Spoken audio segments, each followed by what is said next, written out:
bien, nous allons continuer donc cette mini-série consacrée aux med-entrepreneurs, n'est-ce pas, aux entrepreneurs médicaux et puis à tout entrepreneur, n'est-ce pas, qui veut se lancer en 2023. Je vous partage un peu mon expérience. Pour ceux qui veulent en savoir plus, qui ont des questions précises, une documentation précise à obtenir sur, je ne sais pas comment faire pour ouvrir un centre médical ou même un centre de santé, n'hésitez pas à vous rapprocher de nous. Toujours est-il qu'aujourd'hui, je vais continuer sur ma petite histoire. Donc, je terminais mon histoire la dernière fois en disant que, en fait, le cabinet médical que j'ai créé, en fait, a été créé dans un moment de crise. Pas forcément un moment où on était préparé. Disons que je n'avais pas commencé l'année 2021 en me disant, voilà, il faut que tu commences à créer ton cabinet. Il faut que, pas du tout. C'est une situation de crise qui m'a amené vraiment à créer ce cabinet, d'accord? Et heureusement, je n'étais pas seule. Alors, trois préjugés que j'ai dû vaincre pour faire ce pas-là. Le premier préjugé, c'est de dire, il faut forcément avoir beaucoup d'années d'expérience dans le public avant de décider de se lancer à son propre compte. Ce qui est vraiment faux. D'accord, moi j'ai moins de 6 ans d'expérience dans le système public. Mais j'ai envie de dire, c'est la qualité des expériences qui te donne une certaine maturité. Parce que si tu vas à l'hôpital, si tu travailles, quel que soit le métier que tu fais d'ailleurs, mais d'une manière mécanique, d'une manière monotone, sans véritablement y aller avec une attitude où tu vas non seulement donner, mais aussi recevoir en expérience personnelle, recevoir en connaissance, que ce soit dans le domaine médical, que ce soit dans ton domaine professionnel, mais que ce soit aussi en connaissance des gens, des personnes avec lesquelles tu travailles. Parce que ce sont des relations qui demain pourront t'aider à tel ou à tel niveau. D'accord? En termes de rapport humain, de qualité humaine.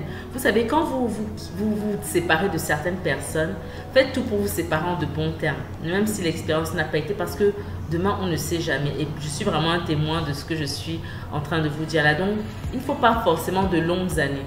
Il ne faut pas forcément de longues années. Certes, les expériences que vous vivez doivent vous enrichir et rien ne vous empêche d'avoir, si votre situation vous le permet, un pied dans le public, un pied dans le privé pour continuer cette croissance-là. Le deuxième mensonge qu'il a fallu vraiment éradiquer dans ma tête, c'est qu'il faut beaucoup d'argent.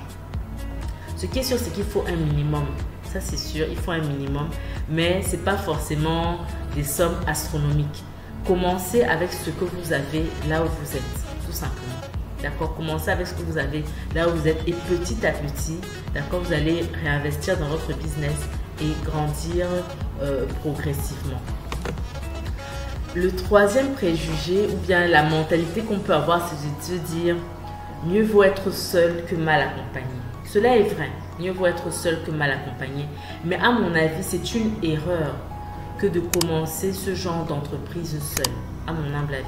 D'accord? Vous pouvez le faire, mais c'est toujours mieux de vous associer à des personnes parce qu'ensemble, on est plus fort et on va beaucoup plus loin.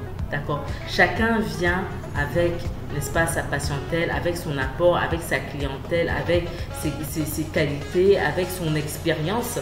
Et même si vous êtes le manager, on va dire, du projet, et toujours une oreille prête à écouter des conseils, à recevoir des directives. Voilà, chacun vient aussi avec son carnet d'adresses. Et cela ne peut que rehausser, n'est-ce pas, la structure, le projet que vous avez en commun.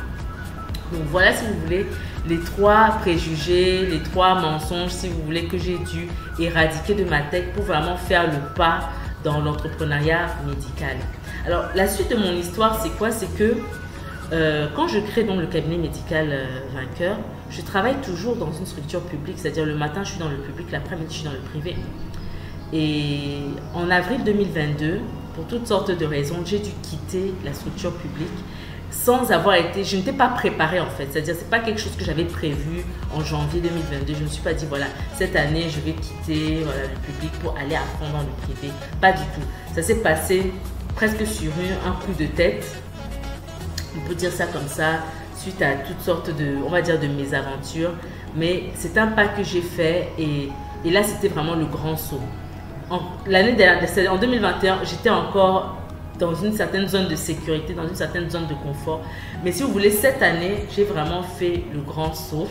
Je me suis vraiment jetée à l'eau Et là, il a fallu vraiment endosser à 100% le rôle de manager.